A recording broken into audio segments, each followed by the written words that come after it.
अस्सलामुअलैकुम, मैं हूँ रुकैया गज़ल। आप सब सलामत रहें, आबाद रहें, शाद रहें। मेरे यूट्यूब चैनल को सब्सक्राइब करना मत भूलिएगा। वीडियोस को भी लाइक और शेयर ज़रूर किया करें। आपका साथ रुकैया गज़ल के लिए हमेशा अहम रहा है और आज भी बहुत अहम है। हम ऐसी कुल किताबें काबिले ज़ब्ती समझते हैं, हम ऐसी कुल किताबें काबिले ज़ब्ती समझते हैं कि जिनको पढ़ के लड़के बाप को खप्ती समझते हैं। क्या लोग थे, क्या बातें कर गए अकबर साहब में, क्या शायर थे, क्या दूर अंदेशी थी कि जो आज हो रहा है पहले ही कह गए। ज़माना आया है बेहिजाबी का, आम दीदारे यार होगा। ज़माना आया है बेहिजाबी का, आम दीदारे यार होगा। बनेगा सारा जहां में खाना, हर कोई वादा खार होगा। देखिए तो वादा खारों का तो मैं कहती हूँ उनकी पाँचों गी में है। वो रोल मॉडल हैं, वो कामयाब एंकर बन गए हैं, उन्हें एक अहम चैनल्स के ऊपर बिठाया भी गया है। उनको अब इंटरनेशनली लेवल पे तर्जुमान बनाया जा रहा है। जिनकी ज़ुबानें कीचड़ उगलती थीं, वो लोग कहाँ से कहाँ जा रहे हैं। जो रातों को बैठकर जिनके बारे में कहा जाता था हमने तो कभी लाइव देखा नहीं और अल्लाह कभी दिखाए भी ना कि वो ये बुरे काम करते थे, वो भी इस तर्जुमानी में आ रहे हैं। और हम किस किस का नाम लेंगे, हम किस किस का रोना रोएंगे। मेरे पास ऐसे ऐसे नाम हैं कि मैं ख़ुद हैरान रह जाती हूँ। और उनकी अगर आप उनकी वाल देख लें ना, अगर मैं यहाँ पर शेयर कर दूँ तो आप भी कांप जाएंगे। वैसी ज़ुबान तो कोई सुन ही नहीं सकता।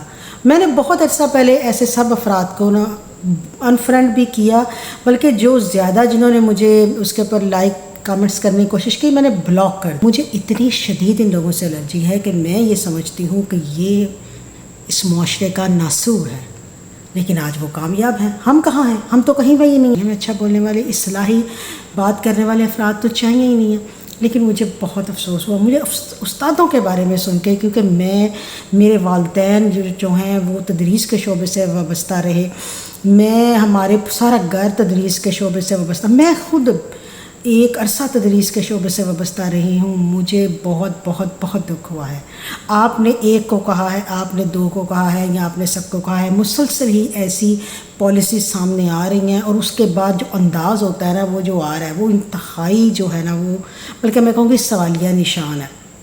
मुझे समझ नहीं आती ये रवैयों का मसला क्या है। मैंने पहले भी 2-3 अफसरान से इस रवैयों के बारे में, जो सीनियर अफसरान हैं उनसे रवैये के ऊपर सवाल उठाया है। मैंने वो कॉलम में ज़िक्र भी किया है। तो ये रवैयों का मसला क्या है? जब आप सीटों पर बैठ जाते हैं, आप ज़मीनी खुदा क्यों बन गए हैं? आपने क्यों बुला दिया है कि ये वक्त गुज़र जाएगा, ये वक्त गुज़रने वाला है, ये वक्त गुज़र रहा है। तो इस बातों को कौन सोचेगा? क्या सब ने हमेशा रहना है? लेकिन उस्तादों को चोर नहीं कहना चाहिए था। आपने एक को कहा और वो पंखा चोर और वो क्या पीछे से वो बंदा बोल रहा था कि जी इन्हें कहें कि ये टूटियाँ चोर भी हैं। अरे वाह, मुझे ऐसा महसूस हुआ कि ये किसी उस्ताद के पढ़े हुए नहीं हैं। यानी आपने अपने उस्तादों की भी इज़्ज़त का पास नहीं किया। यानी कैसे ये अल्फाज मुँह से निकाल लिए और फिर पहले भी निकाले कि ये काम चोर हैं, ये काम नहीं करते, इनसे कम पैसों वाले पैफ वाले जो हैं वो फ़ायदे में हैं। मैं जानती हूँ कि आप इन सब को तंग करके इनके बारे में एक बुरी हवा जो है वो कायम करके हर चीज़ की निचकारी कर देना चाहते हैं। हर चीज़ आउट करके और अपने नाम कर देना चाहते हैं। ये निचकारी होती ज़रूर है लेकिन नाम अपने पे चली जाती है। हस्पतालों का भी यही हो रहा है, नाम अपना लग जाता है, तख्तियाँ अपनी लग जाती हैं। ये एक बड़ी अजीब बात है।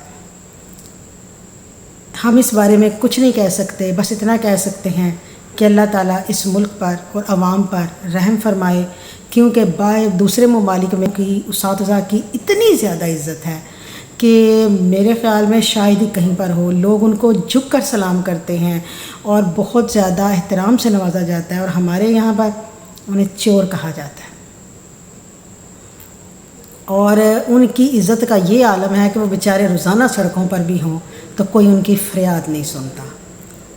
صحت بھی برباد، تعلیم بھی برباد، اور تعلیم و صحت دو ہی تو کن کا دار و مدار کسی ملک کی ترقی اور خوشحالی کا تعلیم اور صحت پر ہوتا ہے۔ میرا سوال ہے کہ آپ کی تعلیم اور صحت کہاں ہے اور کس جگہ پر کھڑی ہے اور اس کا معیار کیا ہے؟ سوچئے کہ سوچنے پر ابھی تک کوئی ٹیکس نہیں لگا، البتہ سوال پوچھنے پر ضرور ٹیکس